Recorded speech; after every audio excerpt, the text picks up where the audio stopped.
안녕하세요. 이원재입니다. 이원재 끝내주는 경제 8월 25일 월요일 라이브 시작하겠습니다. 이재명 대통령은 지금 미국에 도착했습니다. 트럼프 대통령과의 굉장히 어려운 회담을 바로 앞두고 있는 그런 상황인데요. 이전에 아주 이례적으로 일본을 들러서 한일 정상회담을 마쳤습니다. 자, 지금 우리나라의 운명을 건 정상회담을 눈앞에 두고 있는 셈인데요. 이 이야기 길윤영 한겨레 논설위원 모셔서 깊이 있게 다뤄보도록 하겠습니다. 안녕하세요. 어서 오세요. 안녕하십니까. 네. 지금은 이재명 대통령이 이제 비행기에서 내렸을 시간이죠. 도착을 그래서 우리 시간으로 이제 내일 새벽 1시 정도에 이제 시작을 한다고 하니까요. 이제 얼마나 할지는 이제 모르는 거죠. 이제 그러면은 국민들이 이제 결과를 길 기자님 조금 앞쪽으로 마이크 가까이로. 결과를 알게 될 거는 그러면은 이제 새벽 한 3, 4시 정도 되겠죠. 그래서 아마 일어나서 이제 출근하실 시간에 아마 결과가 아마 나와서 각 언론들이 보도할 거로 보입니다. 네. 정말 운명의 순간일 수도 있겠는데 오랫동안 그 일본 특파원도 하셨고 이 국제 문제, 국제보장도 하시면서 계속해서 살펴봐 오셨잖아요. 지금 전체적으로 상황이 어떤 것 같아요? 전체적으로 이제 저희가 이제 계속 이렇게 얘기를 하지만 지금 우리가 처해 있는 상황이 굉장히 이제 어려운 상황이거든요. 다르게 어려운 게 아니고 그 동안에 대한민국이 뭐로 발전을 했냐, 어떻게 우리가 성장을 지금껏 같은 선진국이 됐냐는 두 개거든요. 하나는 한미 동맹으로 인해서 미국으로부터 안전 보장을 받고 또 하나는 자유무역 체제를 통해서 우리가 엄청나게 수출을 하고 우리는 미국으로부터 안전 보장을 받고 우리가 열심히 일해가지고 수출을 해가지고 지금의 번영을 이룬 나라잖아요. 사실 일본도 마찬가지죠. 사실 한일 관계가 미국 입장에서 보면은 한미 동맹, 미일 동맹, 그래서 쌍둥이 동맹이고 일본 역시 엄청나게 뭐 무역 대국으로 성장을 한 나라인데 이 두 나라의 어떤 발전의 토대가 된 두 기둥이 지금 갑자기 트럼프 대통령이 오면서 무너지기 시작했잖아요. 이제 한미 동맹도 이제 뭐 한미 동맹 현대화 얘기가 나오면서 이제 동맹의 성격이 굉장히 많이 바뀔 것 같고 구체적으로는 뭐 그동안 한미 동맹 그러면 북한이 우리를 쳐들어올 때 이제 한국과 미국이 어떻게 이제 이걸 방어를 하느냐라는 동맹에서 이제 뭐 중국을 견제하기 위해서 대만 사태가 날 때 이거를 우리가 대처하느냐 이렇게 이제 동맹의 초점이 달라질 것 같고 또 자유무역 체제는 뭐 다 아시겠지만 뭐 트럼프 관세로 인해서 완전히 무너진 상황에서 한국과 일본이 어쨌든 지리적으로도 가깝고 문화적으로 가깝고 그런 어떤 처해져 있는 전략적 위치가 똑같기 때문에 양국이 이제 협력을 해야죠. 그래가지고 이제 대통령이 이제 미국에 가기 전에 아마 이시바 총리랑 만나서 뭐 그런 얘기를 쭉 했던 것으로 보입니다. 알겠습니다. 조금 앞쪽으로 마이크 가까이서 말씀해 주시고요. 저기 그러면 오늘 이렇게 해보죠. 그럼 큰 그림 아래서 한일 정상회담 이시바 총리와 이재명 대통령이 했던 회담에 대해서 조금 분석을 해보고 그리고 뒷부분에서 한미 정상회담 전망하고 한번 이야기를 나눠보도록 하겠습니다. 일단 전체적으로 이재명 대통령이 이시바 총리를 만났어요. 아주 이례적이죠. 이게 한미 정상회담 앞두고 일본을 들러서 간다는 거예요. 이제 한일이 국교 정상화를 한 게 1965년이잖아요. 국교 정상화를 한 뒤에 한국 정상이 미국 정상을 만나기 전에 일본을 첫 번째 방문지로 해서 방문한 게 이게 처음이에요. 사실 그 전에 이제 박정희 대통령 쿠데타 이후에 뭐 국가 뭐 최고 무슨 회의 의장 시절에 일본에 그러니까 케네디 만나러 이제 가기 전에 도쿄를 들렸다 간 적은 있는데, 그러니까 정식 국가 정상으로서 이제 그 국교 정상 이후에 간 건 이번 처음이기 때문에 굉장히 이건 이례적인 움직임이고, 그래가지고 일본에서도 굉장히 뭐 그동안에 이재명 대통령에 대해서는 대통령 되시기 전에 여러 가지 이제 일본에 대해서 강경 발언이 많아서 그동안에 이제 윤석열 대통령 때 한일 관계 많이 개선이 됐잖아요. 그래서 이재명 대통령 오면 다시 뭐 옛날처럼 돌아가는 거 아닌가 굉장히 불안한 목소리가 좀 있었는데 뭐 그런 걸 달래는 의미도 됐고요. 그리고 미국 입장에서 봤을 때 이제 이재명 대통령에 대해서 특히 트럼프 행정부가 이게 뭐지 하면서 약간의 한국의 그 어떤 진보 정부랑은 미국이 약간 특히 이제 애매한데 이렇게 한일이 협력하는 모습을 보여줘가지고 뭐 그거를 미국한테 좀 어필하려는 그런 의도도 좀 있었던 거로 두루두루 보입니다. 상당히 전략적인 일정이다. 그런 거죠. 전체적으로 보면은 또 어쨌든 뭐 들러서 가다 보니까 3박 6일 강행군이라는 그렇죠. 얘기가 나오는데 뭐 비행기에서 이틀 자야 되거나 그런 거죠. 어쨌든 뭐 이례적인 굉장히 바쁜 일정인데요.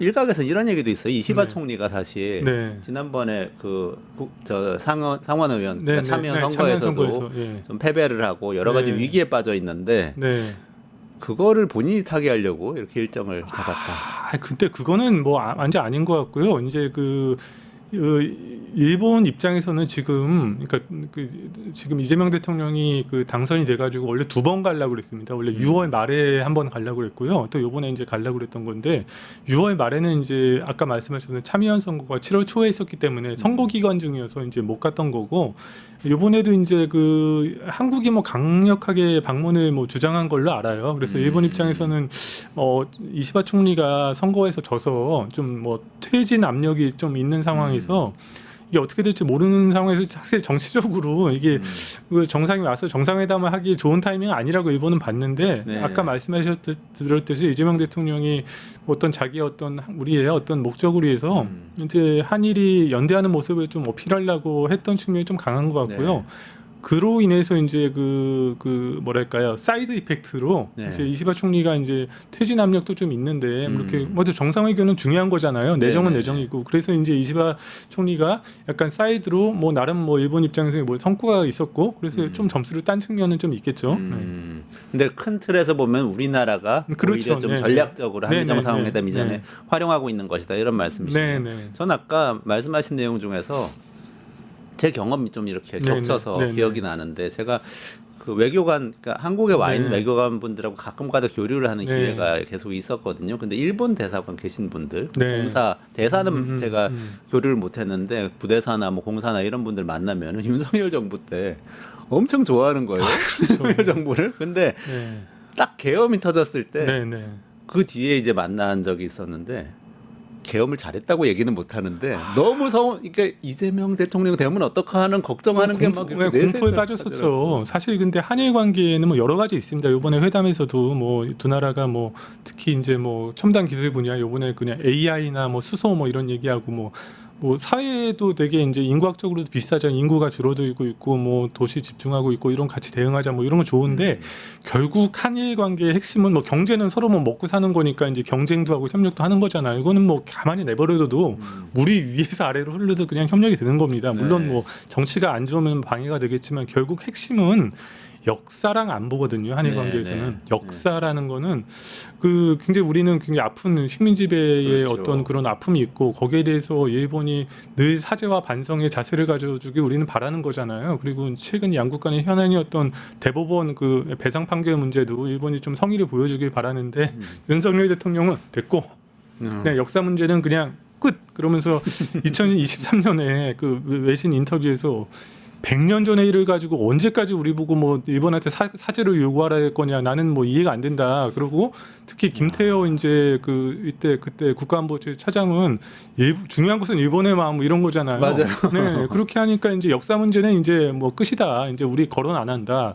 그리고 안보 문제에 대해서도 그동안 우리 전통적인 입장은 어쨌든 진보 쪽의 입장은 남북 관계를 개선을 해서 그 힘을 가지고 이제 이 지역에 남아있던 냉전 구조를 해체를 하고 약간 이게 우리 진보의 그 어떤 뭐 생각인데 그런 거 없고 일본이랑 같이 적극적 평화주의의 어떤 그 깃발 아래서 이게 인도 태평양 지역에서 중국을 견제하고 북한을 이렇게 압박하고 이렇게 해서 한미일이 세 나라가 협력을 해야 된다. 이게 이제 일본의 생각인데 거기에 네. 대해서 윤석열 정부가 그렇게 하자. 이렇게 하니까 일본 입장에서 현안이었던 역사 문제와 안보 문제가 다 자기네들 원하는 대로 움직이니까 얼마나 그 윤석열 대통령이 고맙고 좋았겠습니까? 그러니까 굉장히 좋아했던 것이고 그랬던 어떤 한국 정부의 어떤 흐름이 한 5년 가면은 이거 네. 상당히 뒤집기가 어렵거든요. 네. 근데 3년 정도에서 이제 끝나니까 또 이제 자기네 일본에 대해서 엄청나게 역사 문제에서도 그렇고 안보 협력에서도 그렇고 굉장히 그 좀 삐딱한 네. 그 비판적인 의견을 밝혀왔던 이재명 대통령이 되니까 윤석열 대통령 때 했던 그 모든 성과가 물거품이 되는 거가 아닐까. 그래서 굉장히 거기에 대해서 약간 그 경계를 했죠. 네.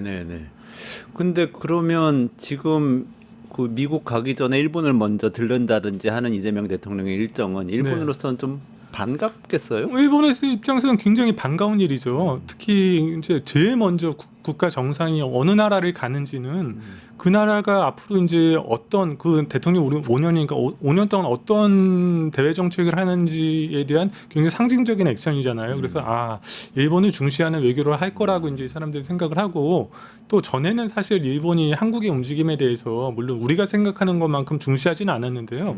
그때 상황이 아까 말씀드렸듯이 변했고 가장 가까운 나라고 그리고 이제 그 경제적으로 봐도 우리가 굉장히 만만치 않은 국가가 됐으니까 굉장히 오늘 일본 언론에서도 중시를 하고 또 나름 아까 말씀드렸던 이유에서 안도도 하고 뭐 그랬던 것 같습니다. 보통 그 이시바 총리하고 이재명 대통령하고 총리 요 회담뿐만 아니라 보통 정상회담 하면은 나와가지고 둘이 같이 발표를 하는 그 언론 발표회 같은 걸 기자회견 같은 거 하지 않아요? 근데 이번에 그건 없고 그냥 기자 문서로. 발표문을 했는데요. 보통 질문을 한 2개 정도씩 받죠. 근데 질문을 안 받더라고요. 근데 질문을 안 받는 거는 약간 민감한 질문이 나오면은 서로 이제 그게 그 약간 껄끄러우니까 서로 그냥 각자 그 호스트니까 이시바 총리가 자기 얘기하고 뭐 이재명 대통령 자기 얘기하고 그리고 이제 질문 안 받고 끝냈습니다. 근데 언론 발표문을 냈던데 문서로 일본하고 같이 뭔가 정상회담 결과를 낸 거는 그것도 또 뭐 오랜만이라는 이게 정상 레벨에서 문서를 낸 게 17년 만이에요. 그러니까 17년 만. 이 문서는 굉장히 그러니까 어떻게 보면 정치 문서로서 참 무게가 있는 문서라고 우리가 봐야죠. 17년 만에 낸 문서니까. 그리고 이런 문서는 어쨌든 간에 거기 써 있는 내용대로 두 나라가 이제 이 내용대로 앞으로 뭐 그 외교를 진행하겠다라는 정치적인 선언이니까요. 그러니까 뭐 굉장히 이거는 꼼꼼하게 이제 이 문서를 좀 봐야 됩니다. 그렇군요. 그럼 그거 한번 좀 살펴볼까요? 어떤 내용들인지 일단 어떤 부분이 가장 눈에 띄셨어요? 네, 이거는 아까 말씀드렸듯이 이제 그 세 가지로 나뉘어는 되는데요. 1. 역사. 2. 안보. 3. 기타 등등 이렇게 보는데 저는 이 문서를 보고 좀 약간 여러 가지 좀 생각이 들었어요. 그러니까 먼저 역사를 말씀드리면은 그 약간 묘한 표현이 있는데 제가 한번 읽어드릴게요.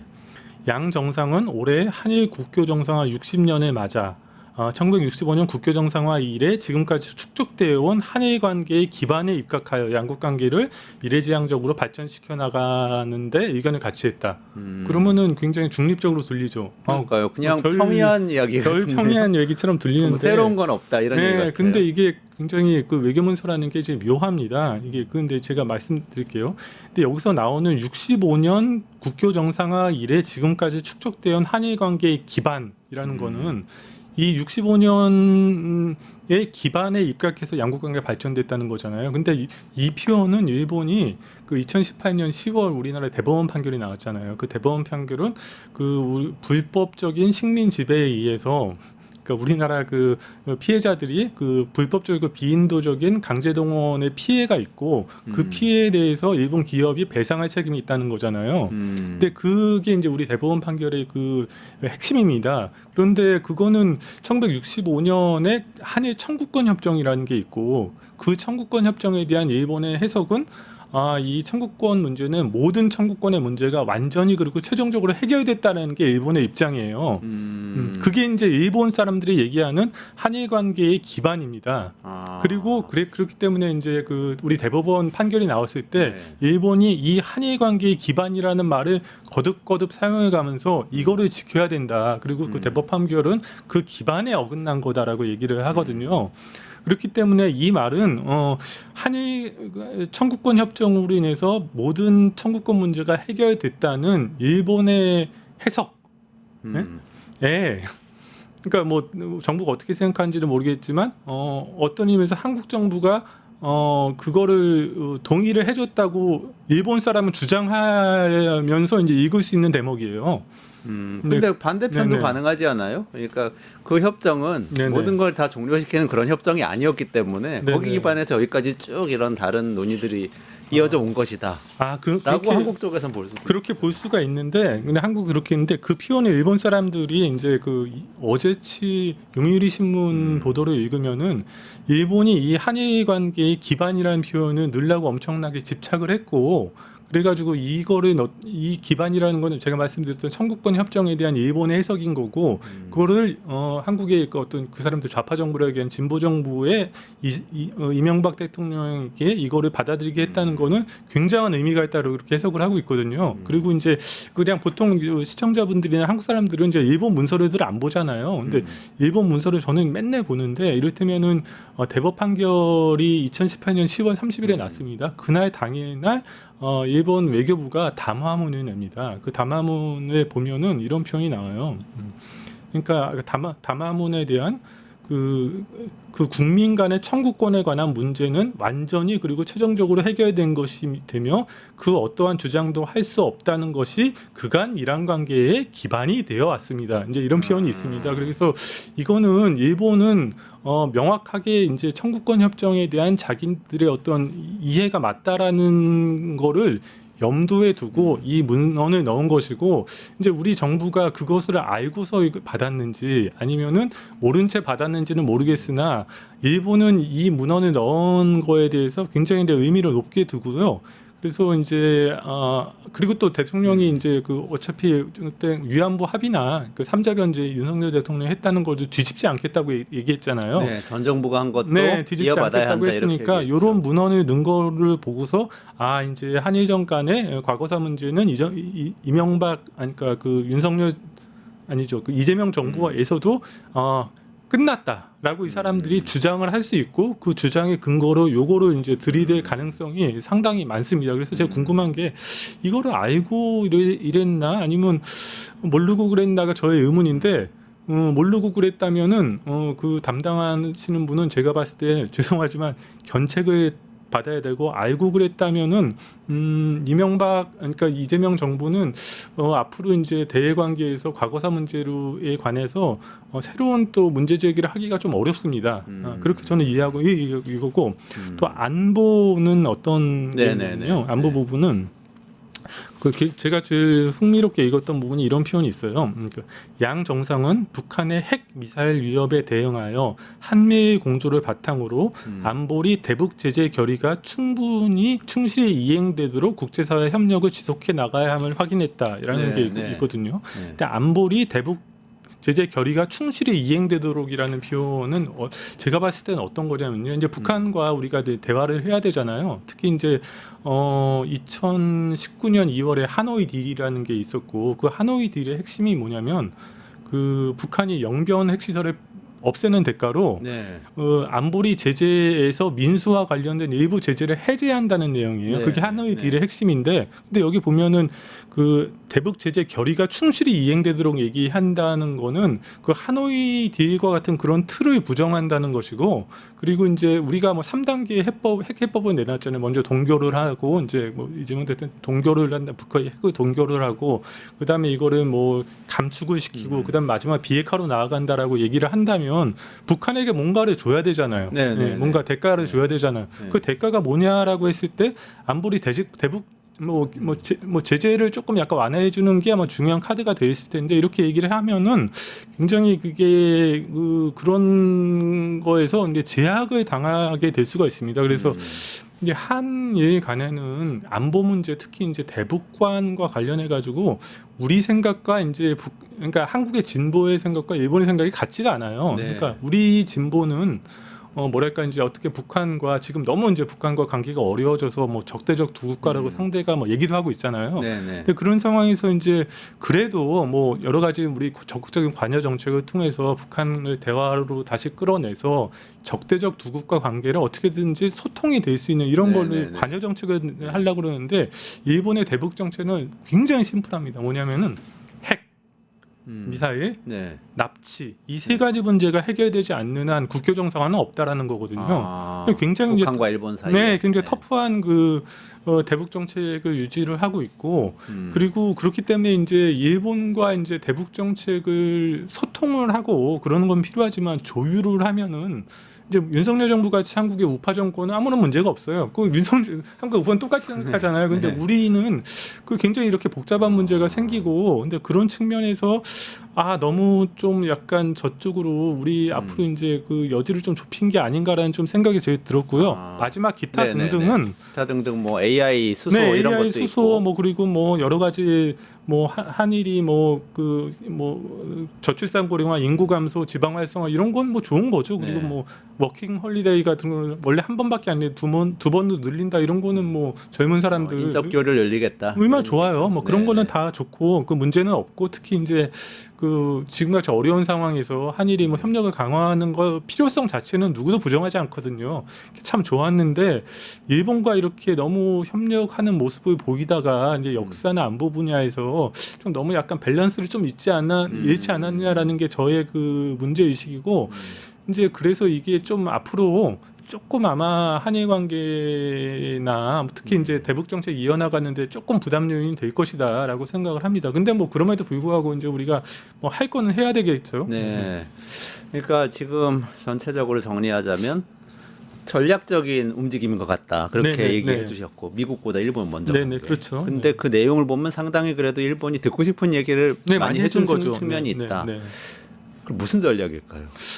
이거는 글쎄요. 저희가 이게 사실 그 우리 이재명 정부는 한국의 진보 정부잖아요. 근데 진보 정부가 이제 역사 문제나 안보 문제에 있어서 전통적으로 취해온 입장이 있는데 약간 거기에서 조금 약간 제가 봤을 때 힘 조절을 조금 잘못한 거라고 저는 약간 느껴지고 뭐 저의 평가일 수도 있지만 그래서 이거는 지금 뭐 이재명 정부의 외교안보를 이게 추진하는 그룹이 근데 기존에 이제 우리가 이제 뭐 노무현 정부나 이제 문재인 정부를 추진했던 그룹이랑 약간 좀 맥락이 좀 약간 다른 그 사람들이 이제 주로 이제 아마 전통적인 한미 관계를 중시하는 외교관 그룹이 지금 이제 들어가 있거든요. 뭐 이성락 지금 뭐 실장부터 해서 이런 분들의 의견이 많이 반영이 된 것으로 이제 보이고, 그래가지고 약간 전통적인 이른바 동맹파, 자주파 뭐 이렇게 얘기하는 전통적인 우리 그 진보 진영에서 이제 외교안보 정책을 추진해 왔던 분들의 입장에서는 약간은 이질감을 느낄 수 있다. 그렇게 이제 보이고, 근데 이게 뭐 결국 뭐 핵 문제라든지 여러 문제가 대북 문제가 좀 어려워졌잖아요. 뭐 햇볕 정책이 이제 작동이 좀 어려워진 상황도 있고 또 언제까지 일본이랑 역사 문제를 이제 얘기할 거냐. 뭐 우리도 이제 잘 살고 대등한 나라가 됐잖아요. 뭐 그런 사회의 변화를 좀 반영하는 거일 수도 있겠죠. 근데 그런 근본적인 측면 말고 한미 정상회담 직전에 이걸 발표했다는 측면에서 뭔가 전략이 있을 거라고 짐작하신 거 아니에요? 저는 뭐 이렇게까지 훅 들어가서 할 거라고는 생각을 안 했습니다. 그냥 네네. 뭐 이게 꼭 굳이 이렇게 제가 얘기했듯이 이제 일본이 주장하는 그 어떤 한일 관계의 기반이라는 문헌을 굳이 넣을 필요가 없고 특히 이제 대북 정책 같은 경우에서도 일본과 뭐 적절히 소통하고 뭐 이런 정도만 넣으면 되지 뭐 그거를 우리가 뭐 이렇게 뭐 안보리 뭐 저기 대북 뭐 제재 결의가 충실히 이행되도록 하고 뭐 이런 표현은 굳이 넣을 필요가 없어서 그거는 이제 미국에 가기 전에 한일 간의 어떤 협력을 강화하는 측면이라고 해도 이거는 조금 제가 봤을 때 뭐지라고 약간 느꼈고 아마 그렇게 느끼는 게 뭐 저만은 아닐 거예요. 아마 저기 그 진보 정권에서 이런 외교안보 정책을 했던 분들께서는 이거 조금 약간 이질적이다라고 이제 느끼실 수 있습니다. 예. 근데 어쨌든 한미 정상회담을 앞두고 전략적으로 뭔가 한 선택일 것이다 이렇게 보시는 거예요? 아니면 근본적인 변화? 이거는 뭐 그거랑 상관없다. 저는 보시는 그러니까 거예요? 뭐 만나러 가서 좋은 문서를 내고 이제 한일이 협력하는 모습을 보여주는 게 어떤 가치가 있어요? 보여주는 건 이제 그러니까 미국에 가서 이제 뭐 이렇게 우리가 트럼프 대통령이 우려하듯이 한국의 진보에 대해서 이제 미국이 우려하는 그런 시각들이 있거든요. 그런 거를 완화하기 위해서 간 거는 되게 잘하시고 협력한 건 잘했는데 힘 조절이 좀 약간 안 됐고 밸런스가 조금 무너진 것 같다라는 느낌이 좀 드는 거죠. 근데 그거는 딱히 뭐 트럼프 전에 가기 때문에 아까 제가 말씀드렸던 문헌들이 들어갔다 그렇게는 보이지 않고요. 이거는 제가 말씀드렸던 지금의 그 이재명 정부의 외교안보 정책을 하시는 분들의 생각이 강하게 이제 그 반영이 된 것 같고 그거는 전통적으로 노무현 정부나 문재인 정부에서 이제 외교안보 정책을 해왔던 분들이랑은 조금 입장이 다른 것 이질적으로 같다. 사람들이다 이렇게 할 수 있죠. 이시바 총리는 근데 김대중 오부치 선언, 그러니까 이게 과거에 일본이 식민 지배했다는 것에 대해서 사과의 뜻을 네, 밝혔던 네, 네, 그런 네. 선언이죠. 네. 그 역사 인식을 이어받는다는 네. 이야기를 했다는 네, 네. 그런 성과도 얘기를 하던데. 그게 제가 봤을 때 성과가 아니죠. 이제 그 얘기가 왜 나왔냐면 제가 이거는 사실 일본에 대해서 좀 약간 알아야 되는데요. 일본 그러니까 아까 말씀드렸듯이 그 김대중 오부치 그 파트너십 선언의 역사 인식이라는 거는 심플합니다. 식민 지배와 침략에 대해서 사죄하고 반성한다는 거거든요. 통절한 반성과 네. 뭐 마모르프토의 사죄 이런 표현이 있습니다. 근데 이거를 한다는 건데 2015년 아베 신조라는 전 총리가 아베 담화를 내면서 했던 얘기가 뭐냐면 더 이상 우리의 아이들과 손자들에게 사죄의 숙명을 짊어지게 하고 싶지 않다라는 얘기를 하면서 일본에서 식민 지배와 침략에 대해서 사죄하고 반성한다는 얘기가 금기어가 됩니다. 근데 금기어가 되니까 그 말을 못 하는 거예요. 그 대신해서 개발해낸 말이 뭐냐면 역대 내각의 역사 인식을 우리가 전체적으로 계승한다라는 얘기를 하게 되는 겁니다. 네. 그래서 이게 이 말이 이번에 처음 나온 말이 아니고요. 근데 2023년 3월 6일에 이제 그 누구죠? 그 윤석열 대통령이 그 삼자 변제안이라는 우리가 일방적인 양보안을 내놓잖아요. 그러면은 거기에 따라서 이제 이렇게 내놨으니까 우리가 뭐 물에 반컵이 비었으니까 반컵을 일본한테 채워달라는 네. 그런 요구도 이제 하게 되는 거잖아요. 네네. 그래가지고 이제 그때는 기시다 총리였죠. 기시다 총리가 한국에 옵니다. 그래서 저는 그분이 무슨 얘기를 할지 굉장히 그 관심 있게 지켜봤어요. 과연 기시다 총리가 우리의 기대대로 지난 식민 지배에 대해서 사죄하고 반성한다는 얘기를 할까라고 얘기를 했더니 그분이 뭐라고 얘기하냐면 이 말과 똑같이 그 역대 그러니까 한일 파트너십 선언 등 역대 내각의 역사 인식을 전체적으로 계승한다라는 얘기를 그때도 했거든요. 그래서 이번 새로 나온 얘기가 아니고요.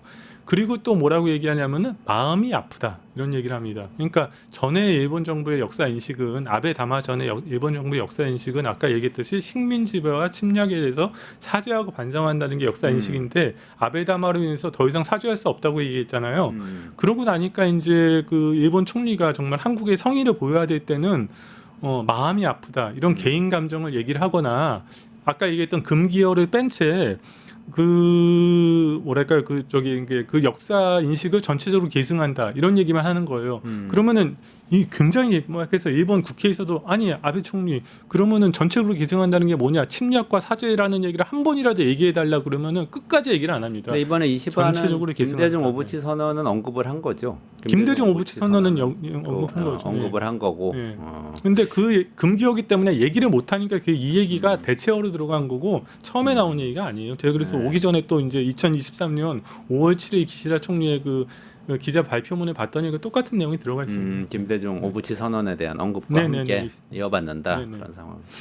그 후쿠시마 그 관련된 건이 있는데 네네. 수산물 그냥 후쿠시마 인근 네네. 지역의 네. 수산물 우리나라 네, 여덟 수입 개 아직 지역. 안 하고 네. 있죠. 그거는 네. 뭐 안 하는 거고 이번에 네. 이제 이번에 이재명 요거는 대통령이 없었나? 그거는 굉장히 뭐 이거는 뭐 그런 먹거리 안전 이런 건 굉장히 민감하고 특히 여성들이 굉장히 민감하잖아요. 그래서 그런 내용은 이제 이재명 대통령이 그 논의하지 않고 그거는 국민 감정이 중요한 문제다라고 배제를 해버려 가지고 근데 현지 언론에서는 일본 쪽에서 일본이 요구를 요구한다고 했죠. 예, 예. 했는데 뭐 자기네들은 과학적으로 문제가 없다는 얘기인데, 근데 뭐 이거는 괜히 뭐 지금 지지율도 많이 떨어지고 그랬는데 그거 하면은 또 이제 굉장히 먹거리 안전 문제가 이슈가 부상이 되면서 굉장히 어렵잖아요. 그래서 그거는 배제를 해버렸습니다. 그래서 논의가 안 됐어요. 그거는 논의 의제에서 뺐다. 네, 뭐 네, 그건 그렇게 됐고.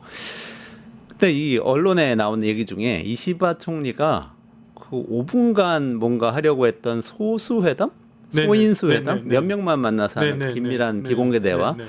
그거를 굉장히 오랜 시간 동안 하면서 네네. 팁을 공유했다. 이게 트럼프 네네. 만나면 어떻게 해라 네네. 팁일 것이다. 이런 추측이 나왔는데. 그 얘기 많이 했죠. 네. 오늘 대통령이 그 비행기에서 뭐 얘기를 했던 것 같은데요. 그러니까 아까 말씀드렸듯이 이게 이번에 간 거는 트럼프 대응 측면이 있으니까 대통령 입장에서 트럼프라는 사람이 예측이 안 되잖아요. 사실 네. 그 전통적인 정상회담은 하나의 리추얼입니다. 예식입니다. 다 네. 밑에서 합의가 돼 놨고 좋은 얘기하고 악수하고 서로 밥 먹고 건배하고 이러는 게 이제 기본적으로 정상회담인데 트럼프라는 사람은 예측이 안 되고 2월달에 젤렌스키가 그 트럼프 대통령 맞아요. 앞에서 기자들 다 있는데 그 당했던 거 네. 있고 더 황당한 거는 남아프리카 공화국 대통령은 더 심한 꼴을 당했습니다. 아 맞아. 근데 그런 일이 있을 수 있기 그 때문에 가짜 뉴스 가지고 가서 막 보여주지 그러니까 않았어요? 그런 일이 있을 수 있기 때문에 어떻게 대응하느냐가 굉장히 그 우리 대통령이 그전 세계 언론 앞에서 망신당하면 안 되는 일이잖아요. 국가 유신과도 관련된 일이 있기 때문에 그 좀 조언도 좀 구하고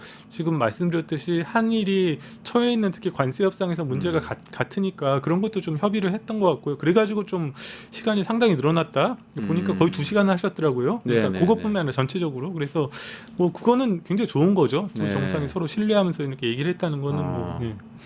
그러니까 어떤 면에서는 이시바 총리는 또 이재명 대통령하고는 좀 많이 통했으면 좋겠다 이런 그러니까 느낌이 이시바 드는데요. 총리라는 사람이 한국 입장에서는 그나마 이제 일본에 지금 여러 가지 그 논의되고 있는 분들 중에서는 그 역사 인식이라든지 그런 거에서 굉장히 좀 약간 그 반성적인 역사 인식을 가지고 있고 그런 분이고 또 이분이 제일 싫어하는 사람이 이시바 총리의 가장 큰 정치적인 라이벌이 아베 신조입니다. 그러니까 아베 신조를 싫어요. 그냥 두 사람은 상극이에요. 아, 그래서 3인당 내에서 네네, 반대파라는 여러 가지 거죠? 파벌이 있으니까 네. 그래가지고 이제 아베 정치를 이제 극복을 하려고 하고 그런 맥락이 이제 한국 사람들이랑 좀 맞죠. 그래서 그리고 뭐 그래서 지금 뭐 그래서 우리 기억나는 게 한일 간의 협력을 하는 게 뭐가 좋은가 이런 게 여러 가지 이제 한국 사람들이 생각을 할 때 얼마 전에 그 이재명 대통령이 그 나토 정상회의에 안 간다고 그랬잖아요. G7은 네네네. 가고 네. 안 간다고 그랬을 때 또 한국 보수 언론에서 이재명 대통령 비판할까 왜 안 했더니 가냐 그래.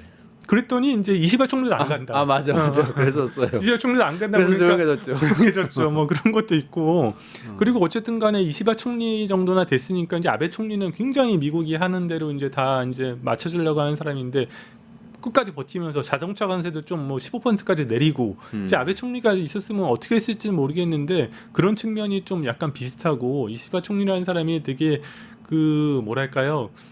약간 뭐랄까 그 고지고대로 약간 모범생 약간 그런 스타일입니다. 좀 융통성 없고 약간 그런 어떤 성실하고 약간 그런 측면이 사람으로서 이렇게 호감 가는 스타일은 아닌데 또 묘하게 매력이 있는 측면이 한국 사람이 봤을 때 있어서 그래서 이런 거는 굉장히 뭐 잘 두 정상이 앞으로 이제 이시바 총리 언제까지 갈지는 잘 모르겠는데 생각보다는 좀 더 갈 것 같아요. 그래서 이제 그럼 좋은 거죠. 정상이 이제 신뢰하면서 이제 아니 또 이시바시 카레라고 내놓고 뭐 네, 네. 그래서 또 이재명 대통령 안동찜닭 네, 뭐 안동 소주 내놓고 안동. 안동 찜닭도 있고 뭐 그런 거는 뭐 일본 사람들이 뭐 아이디어가 많고 뭐 세심하니까요. 뭐 그렇게 해서 뭐 신교를 강화하는 거는 뭐 좋은 거 아니겠습니까? 네. 어쨌든 스킨십은 굉장히 좋아지게 네. 좋아졌는지만 아니면 좋아지는 걸 보여주는 것 자체가 어떤 내교적인 행동인지 뭐 네, 이런 뭐 그렇죠. 뭐 측면인 그거는 거죠. 네, 그렇죠. 네. 어쨌든 분명히 있다. 네, 서로 공을 들이고 있다. 네. 지금 국제 질서에서 한국하고 일본이 가까워져야 할 이유는 있나요? 전체적으로 봤을 때 어떠세요? 제가 말씀드렸듯이 지금 뭐 우리가 한국은 어쨌든 미국과의 안보 동맹 양자 동맹으로 이제 견뎌온 나라고 이제 북한의 옛날에 지금 뭐 북한의 핵위협 같은 거에서도 뭐 미국의 확장 억제에 어떤 그 도움을 받고 있는 나라고 특히 자유무역이 중요하죠. 자유무역. 네. 한국인 엄청나게 이제 무역 인지도가 높잖아요. 그래서 이제 자유무역 질서를 유지하는 게 필요한데 그런 맥락에서 이제 일본이랑 우리랑 이해가 정확하게 같죠. 그래서 협력할 필요는 네. 당연히 좀 뭐 있는 거죠. 네. 네.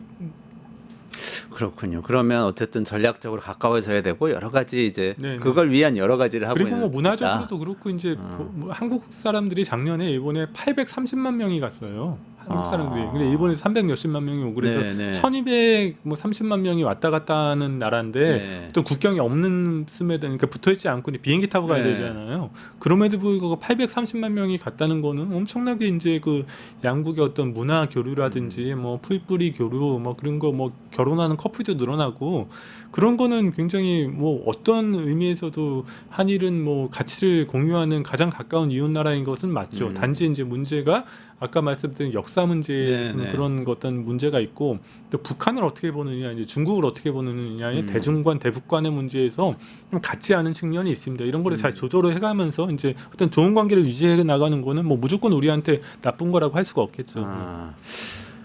알겠습니다. 이제 그러면은 한미 관계, 한미 정상회담 쪽으로 넘어가서 좀 말씀을 나눠볼까요? 그러니까 결국에는 이게 다 전략적인 것이었다면 네네. 전략을 우리는 나름대로 공을 들여서 일본하고 공조하는 모습을 보여주고 네네. 그리고 북한에 대해서도 어떻게 보면은 원래 민주당에서 가졌던 입장보다는 더 단호한 모습을 일본하고 같이 공유한다는 사실을 보여주면서 미국을 간 거잖아요. 지금 네네. 이재명 네네. 대통령이. 네. 자, 미국에서는 어떻게 볼까요? 미국에서는 이제 트럼프 대통령은 좀 예측이 좀 안 되는데요. 그러니까 뭐 우리는 나름대로 이렇게 일본에 가서 빌드업을 해가지고 이제 네. 간 거잖아요. 근데 그 미국에서 지금 다 이제 우리 정부에서만 나오는 거고 이 정상회담에 관해서 미국에서 나온 자료는 22일에 미 국무부에서 이제 그 전에 이제 그 루비오 네, 국무부 네. 장관 겸 그 뭐 NSC 뭐 국가안보 보좌관과 조현 장관이 만납니다. 만나서 22일에 회담을 하는데 거기에 대해서 이제 이슈를 4개를 얘기해요. 이슈를 4개를 얘기한 하나가 그 인도 태평양 지역에서 그 억지력을 강화한다. 인도 태평양 지역에서 억지력을 강화한다. 두 번째가 집단적인 부담의 공유를 한다. 공유를 늘린다. 그리고 세 번째가 미국의 제조업을 재생시킨다. 네 번째가 그 무역에 있어서의 공정함과 상호성을 회복한다. 이게 4가지 이슈에 대해서 논의를 했다고 나오는 거예요. 네. 첫 번째 이제 보면은 인도 태평양 지역에서 억지력을 강화한다라는 얘기는 이거 굉장히 이제 그 추상적인 외교용어로 네, 추상적이긴 한데 한미 동맹의 그 아까 얘기했던 현대화를 얘기한 거라고 할 수 있습니다. 네. 인도 태평양이라는 말에서 한반도가 아니고 인도 태평양이라는 말을 쓴 거는 아무래도 좀 대만은 동중국해고 그 남중국해까지 이제 그 염두에 둔 거라고 볼 수 있고 여기에 대해서 이제 그 억지로 강화한다고 얘기했으면은 당연히 이제 주한미군의 어떤 그 유연성 문제, 전략적 유연성 문제, 그러니까 주한미군이 더 이상 이제 한국만 방어하는 게 아니고 대만 사태에 개입하거나 이런 거에 이제 주한미군을 활용할 수 있다라는 전략적 유연성 네. 문제, 그리고 주한미군뿐만이 아니고 한국군 이내도 기여를 해라.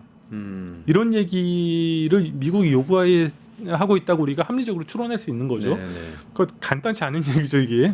그게 지금 하여튼 그것도 오랜 역사가 있는 이야기인 거죠. 네, 주한미군이 네, 이제 네. 아시아 방어 전체 다시 말해서 중국으로부터의 방어에 기여를 해야 한다는 네, 그러니까 이야기. 그러니까 여기서 큰 미군이 2개가 있는데요. 네. 주한미군과 주일미군이 있습니다.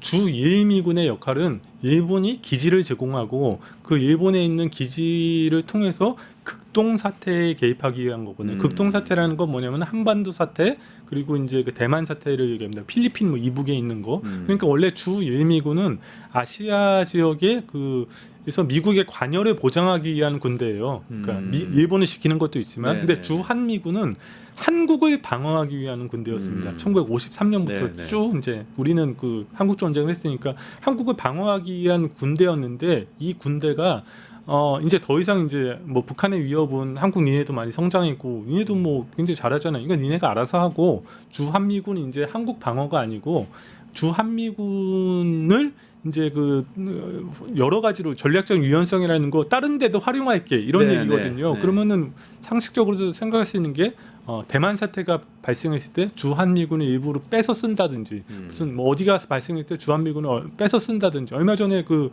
이란을 뭐 폭격했잖아요. 네, 이스라엘이랑 네. 이란이랑 그 전쟁 났을 때 네. 그때 주한미군의 그 패트리어트 부대가 그 중동 쪽으로 가가지고 이란이 쏘는 미사일을 잡고 그랬거든요. 네. 이제 그런 식으로 이제 빼서 쓴다는 거죠. 음. 근데 그러면은 이제 발생할 수 있는 문제가 뭐 중동으로 이제 패트리어트 빼서 쓰는 거는 아무런 문제가 없어요.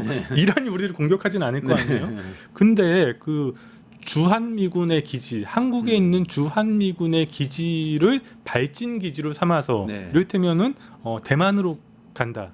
아니 그리고 이거는 굉장히 이거는 뭐 그런 일이 있지는 않겠지만 주한미군 기지를 활용해서 만약에 베이징을 타격한다. 그러면은 한국이 네. 기지를 제공하는 거잖아요. 네, 네. 발진 기지를. 그러면은 중국 입장에서는 한국이 우리한테 적대의 행위를 하기 때문에 발진 기지라면 뭐 전투기나 폭격기가 그렇죠, 거기서 그렇죠, 출발한다, 그렇죠. 미사일이 그렇죠, 나간다, 그렇죠. 뭐 이런 네네네. 얘기죠. 네. 보복을 할 수가 있죠.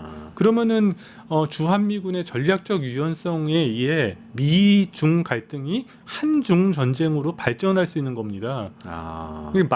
전쟁에 말려 들어갈 수 있는 그런 게 굉장히 그런 문제예요. 근데 이거는 그래서 간단한 문제가 아니다. 원치 않게 전쟁에 연루될 수가 우리 있다. 전류될 수가 있다는 거죠. 그러니까 그 전략적 유연성을 이제 그거를 우리가 용인을 해주면요. 그래서 거꾸로 네. 왜 쿠바 사태 때 옛날에 네. 미국 케네디 때 미국하고 네. 소련하고 냉전할 때 네. 쿠바에 미사일 배치한다는 이유로 미국이 쿠바를 포격하려고 했잖아요. 네, 그렇죠. 네, 네. 그러면은 우리가 만약에 주한미군이 그렇게 기능을 바꿨어, 그리고 미사일도 배치했어, 그럼 그 이후로 중국이 또 우리를 위협할 수 있는 핑계가 될 수도 있는 건가요? 사드는 사실 그 얼마 전 2016년, 2017년 때 사드는 명분이 북한이 공격하는 미사일을 막겠다는 방어 시스템이었잖아요. 네. 근데 그 레이저가 중국 지역을 볼 수 있다고 그래가지고 2017년에 한중 관계가 이제 사드 배치 네, 때문에 맞아요. 나빠지고 막 그랬잖아요.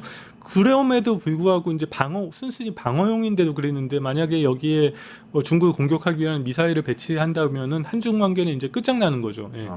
근데 그렇게 노골적으로 하지는 않을 거고. 근데 아무튼간에 요 전력을 특히 대만 사태로 활용한다고 얘기를 하면은 여기 있는 그서 이제 출격한 이를테면 FC 여기 미국의 제7공군이 있거든요. 그 F-16이 있는데 그게 떠가지고 이제 중국을 공격한다. 그러면 그 원점 출격 기지가 되는 그 군사는 중국의 어떤 미사일의 타격 대상이 된다고 봐야 되는 거죠. 일본은 주일 미군에 대해서 그런 역할을 인정하고 있는 네, 거잖아요. 네, 네. 그러면 그런 이 중국과의 갈등도 염두에 두고 있는 건가요? 일본은 그래가지고 1960년도에 이렇게 말려 들어갈 수가 있잖아요. 그러니까 말려 들어갈 수 있기 때문에 세 가지 조건을 첫 번째 주한미군의 뭐 대규모 변동, 아니면 주한미군 장비의 변동, 아니면 일본을 출격 기지로 하는 그 어떤 뭐 그런 군사 작전이 있을 때 일본과 사전에 협의를 해야 된다. 사전 협의 조항을 1960년에 만들었습니다. 네, 네. 그래가지고 얼마 전에 기시다 총리랑 그 일본 국회 내에서 얘기를 하는 거 봤을 때 일본이 이렇게 한다고 사전 협의를 요청했을 때 일본이 노할 권리가 있습니까? 이렇게 물어보니까 기시다 총리가 노할 권리가 있다. 우리가 주체적으로 해서 노하겠다 이렇게 얘기를 하더라고요. 근데 제가 봤을 때 아마 노하기는 쉽지는 않겠죠. 네. 미국이 이렇게 맘먹고 한다면 어쨌든 간에 그래도 사전 협의 제도라는 툴을 통해서 의견을 내고 뭐 노할 수 있다고 얘기라도 해볼 수 있는 거잖아요. 네네네. 근데 우리도 그런 어떤 일본 같은 식의 사전 협의 제도를 만들어야 되는데 제가 듣기로는 미국이 상당히 난색을 보이고 있다라는 게 있고 그게 아마 이번 정상회담에서는 그렇게 디테일한 부분까지 이제 나오진 않겠지만 이 사전 협의 제도가 앞으로 이제 하반기에 한미 관계 특히 이제 그러니까 한미 동맹의 그 현대화 문제를 논의할 때 굉장히 중요한 이슈가 될 겁니다. 근데 지금은 주한미군의 경우엔 작전 범위가 어차피 한반도라면 네네. 협의라는 게 사실은 별 의미가 없는 거 아닌가요? 전시 작전권도 미군에 있고. 근데 이제 그동안은 그랬는데 이제 그거는 주한 미군의 작전 범위가 한국만이라는 거는 그냥 우리 생각이고 이제 미국 입장에서 봤을 때는 그냥 자기네들 전력이잖아요. 그러니까 그 틀을 네.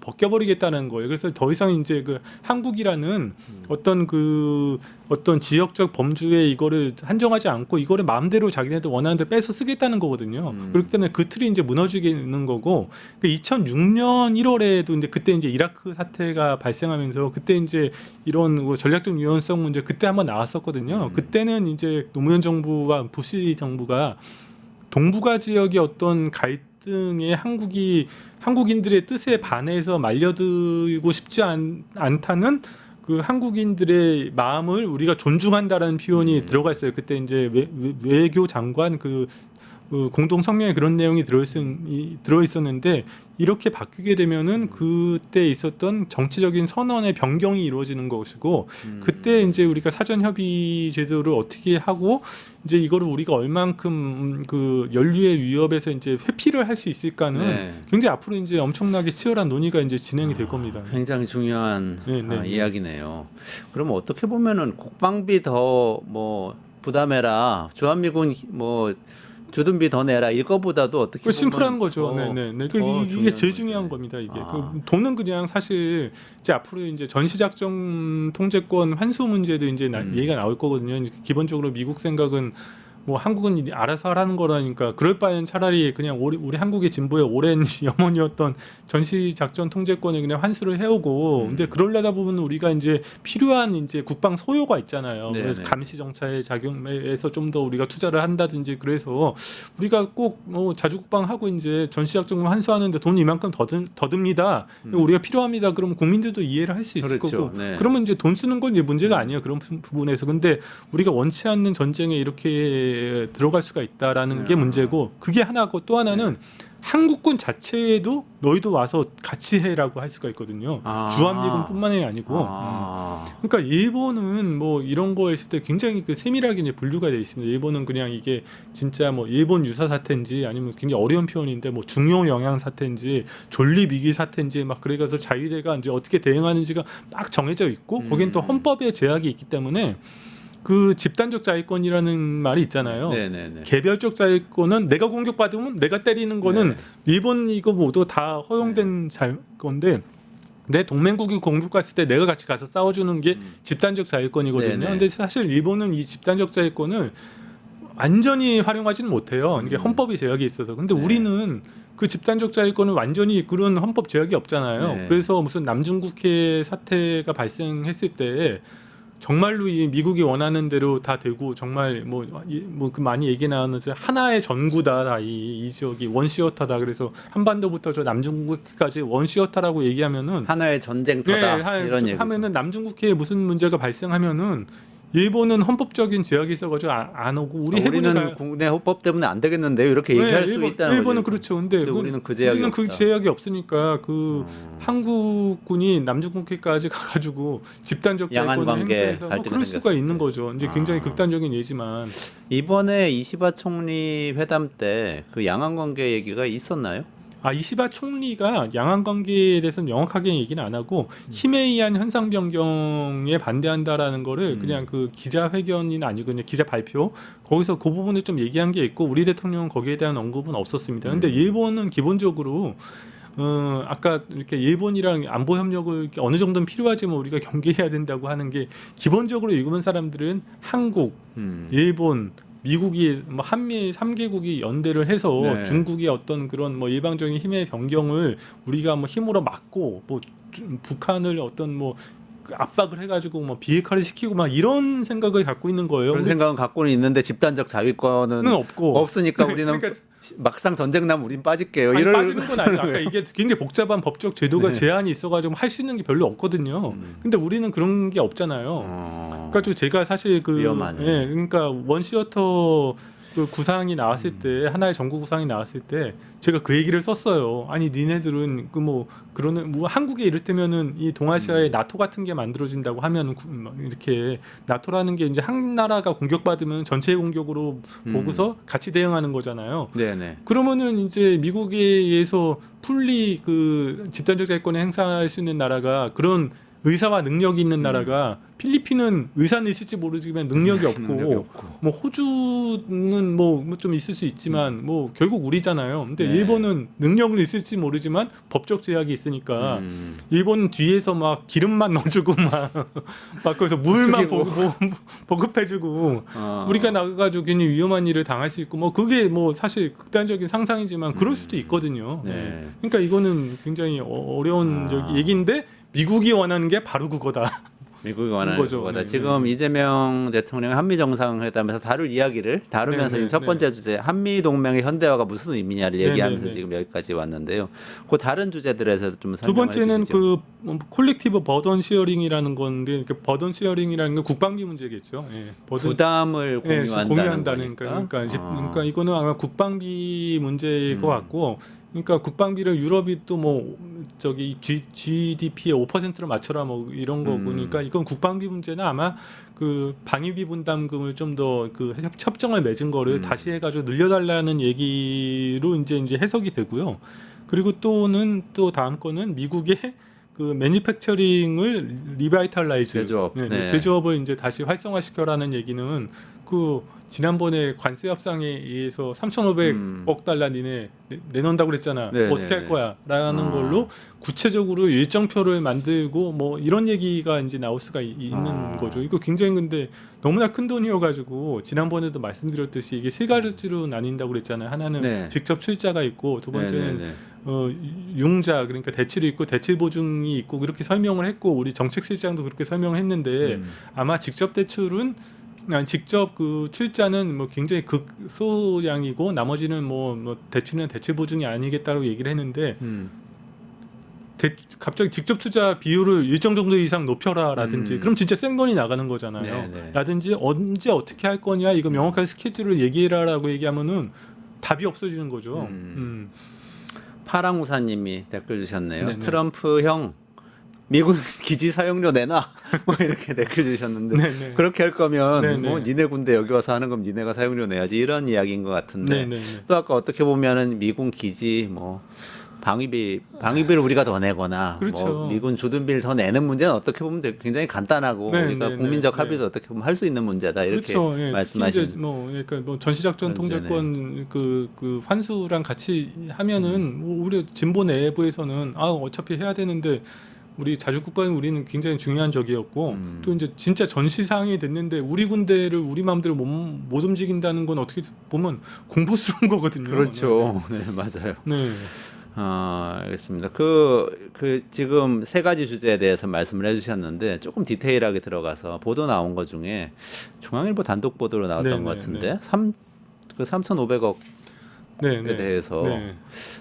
이거를 문서화하는 거를 구체적으로 요구를 받아서 깜짝 놀라서 우리 이 3실장이 다 미국으로 달려갔다. 아니 그러니까 이런 뭐 얘기가 그게 있어요. 정확하게는 알 수 없는 상당히 설득력 있는 얘기죠. 그게 이제 뭐 지난번에 제가 나왔을 때 네네. 그러니까 애매하게 넘어가면 사실 앞으로 된다. 대혼란이 시작될 거라고 이제 얘기를 했잖아요. 네. 근데 그거를 굉장히 근데 일본이 있고 유럽연합이 있고 우리가 있잖아요.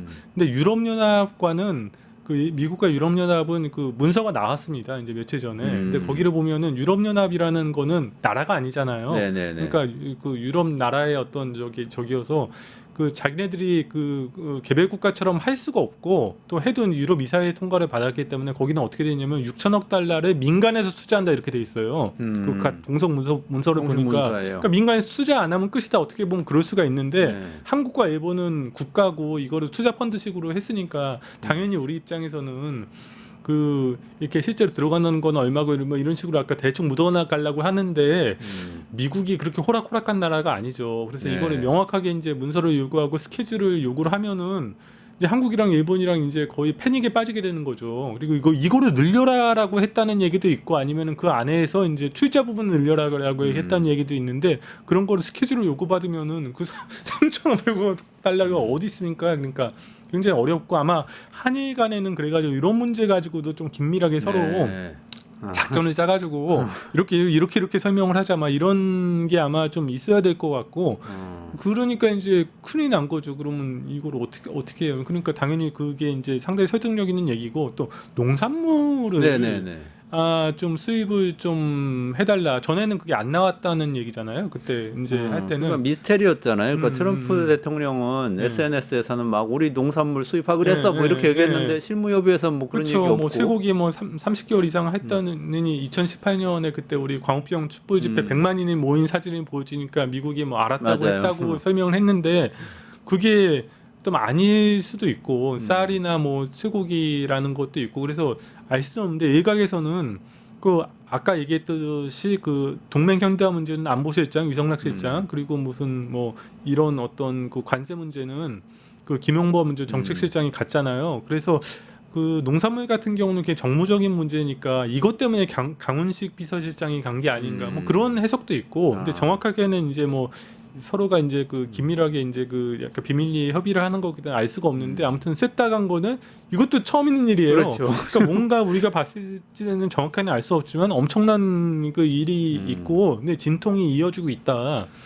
전방위 압박이 있다 이거잖아요. 네, 그렇죠. 그러니까 전방 네, 네. 이게 뭘 주고받고 하는 게 아니고 모든 걸 다 아니 요구받는 근데 상황. 트럼프가 완전히 깡패잖아요, 사실. 근데 뭐 그렇게 막 하면은 뭐 예측이 안 되니까요. 뭐 이 정도 되면은 시간도 다 맞고 다 밑에서 이제 협의가 돼서 이제 악수하고 샴페인 이렇게 하고서 뭐 만찬하고 이제 사진 찍고 이제 오는 건데 근데 지금 원래는 이게 그런데 외교라는 그러니까 게. 트럼프라는 사람이 어디로 튈지를 모르고 그러니까 저도 그게 불안한 게 이렇게 지금 뭐 농산물도 얘기하고 뭐 이런 거는 어차피 어쨌든 실무진에서 얘기하는 거기 때문에 어느 정도 선에서 협상하거나 보류되거나 뭐 이렇게 되는 거잖아요. 근데 직접 이재명 대통령이 트럼프 대통령이 대면했을 때 어떤 또 엉뚱한 얘기를 하진 않을까? 그러니까요. 불괄적으로. 그게 문제여서 지금 다 트럼프 학이라는 거를 사람들이 정상이 트럼프랑 만날 때 네네네. 뭐냐면은 트럼프는 기본적으로 엄청나게 트럼프 칭찬을 해야 되고 음. 트럼프 대통령께서 놀라운 결정에 의해서 이렇게 어려운 상황에서 우리가 이거를 극복할 수 있었고 막 그런 이른바 기자들이 얘기하는 쪼칭을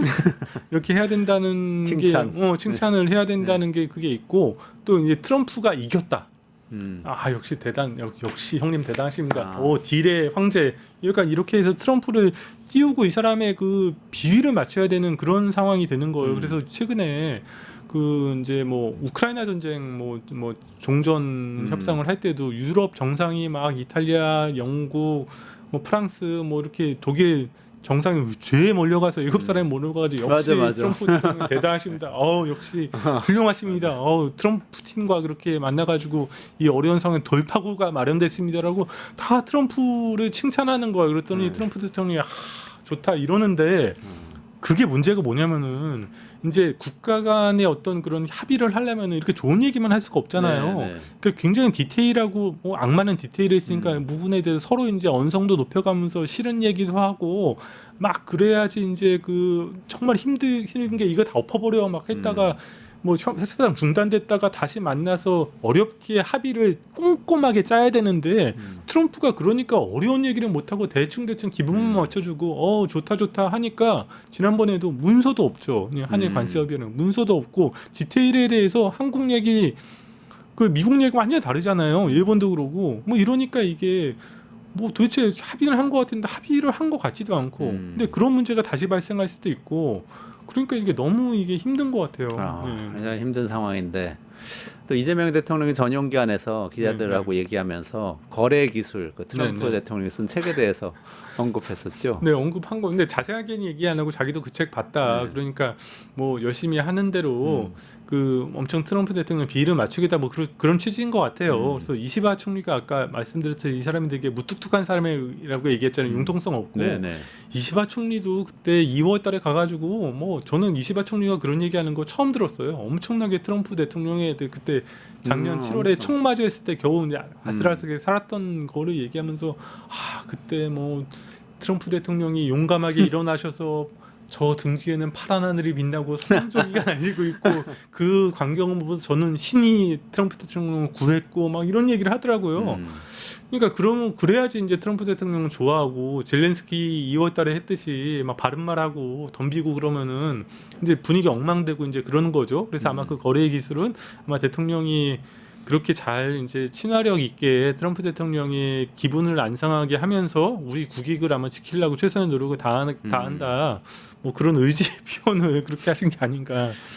아니 그 거래 기술 내용 중에 뭐 여러 가지가 있는데 저는 한 가지 딱 기억나는 게 think big이라는 게 있어요. 항상 큰 이야기를 하자. 아까 말씀하신 거하고 정반대되는 얘기인데 외교는 디테일이다 그랬는데 think 크게 근데 그게 항상 하는 얘기인가 봐요. 왜냐하면 트럼프 1기 때 제 기억이 맞다면 처음에 출마 선언할 때 있어요. 공화당 후보 당내 경선에 나가겠다고 출마 선언하던 거를 이방카 트럼프 딸이 와서 사회를 봤었거든요. 근데 처음에 사회를 보면서 이거 후보를 소개하잖아요. 근데 청중도 거의 없었어요. 그때 처음 나올 때라서. 근데 딸이 뭐라고 그랬냐면 이방카가 저희 아버지는 여러 가지 훌륭한 일을 하신 분이지만 저한테 한마디 남아있는 것은 바로 이것이다.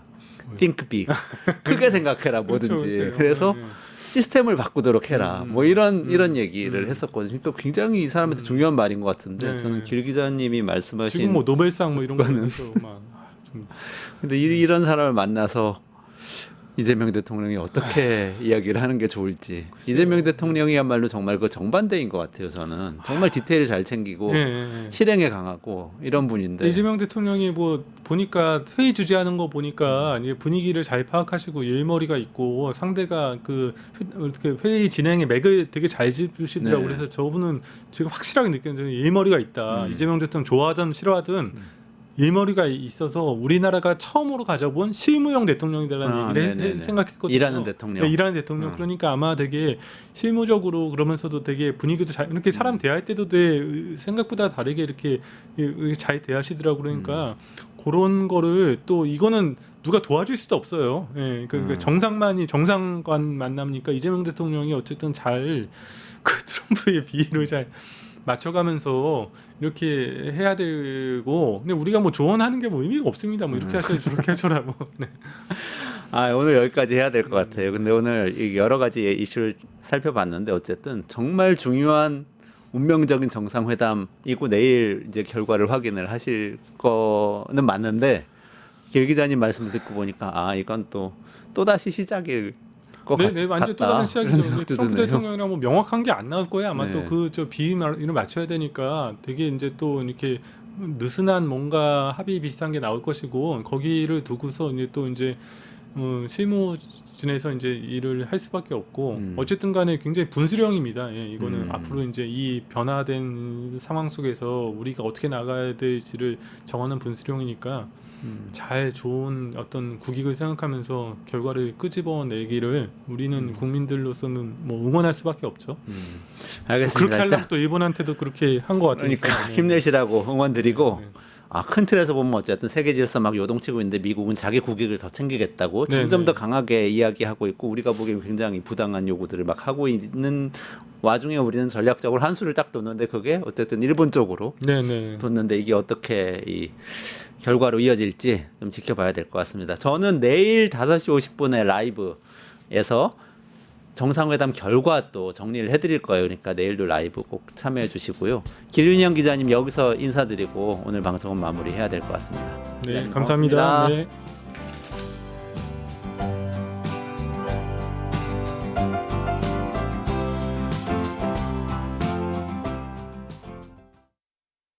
파타타타 증권봉합